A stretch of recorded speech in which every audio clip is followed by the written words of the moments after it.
यानंतर पाहूयात केंद्रीय मंत्री नितीन गडकरी त्यांच्या रोखठोक बोलण्यासाठी प्रसिद्ध आहेत। त्यांच्या या स्वभावाचा प्रत्यय नागपूरकरांना वेळोवेळी आलेला आहे। राजकारणातील घराणेशाहीला मतदारांनी थारा देऊ नये असं आवाहन गडकरींनी केलेलं आहे। त्यामुळे अनेकांच्या भुवया उंचावलेल्या आहेत, कारण गडकरींचा रोग कुणाकडे आहे याची चर्चा राजकीय वर्तुळात रंगली आहे। माझ्या पोराचं पहिले कल्याण करा, त्याला तिकीट द्या, बाकी काही झालं तरी चालेल।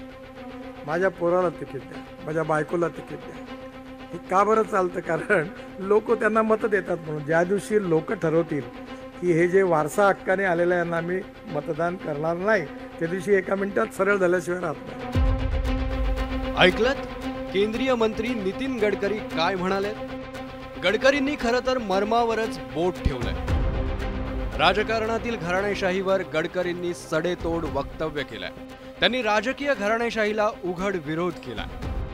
एवढंच काय, पण त्यांनी घराणेशाहीतून लादल्या गेलेल्या उमेदवारांना मतदान न करण्याचं आवाहन केलंय। कोणाचा मुलगा मुलगी राहणं हे काही कोणाचं म्हणजे पुण्यही नाही पापही नाही, पण त्याने आपले मेटल प्रूव्ह केले पाहिजे। लोकांनी म्हटलं पाहिजे की तुमच्या मुलाला उभं करा। भारतीय राजकारणात घराणेशाही खोलवर रुजली आहे। आज सगळ्याच राजकीय पक्षात घराणेशाही पाहायला मिळते। प्रत्येक निवडणुकीत घराणेशाहीचा मुद्दा कधी सत्ताधारी तर कधी विरोधकांकडून प्रचारासाठी वापरला जातो। नितीन गडकरींचा भाजपही त्या घराणेशाहीला अपवाद नाही।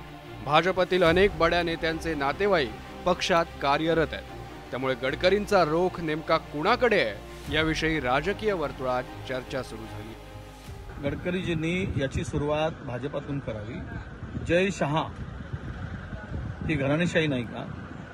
100 उदाहरण देता येईल।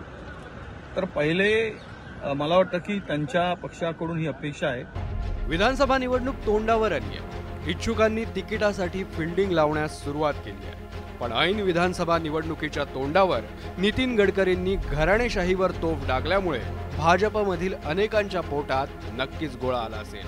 Bureau report, news 18 Lokmat.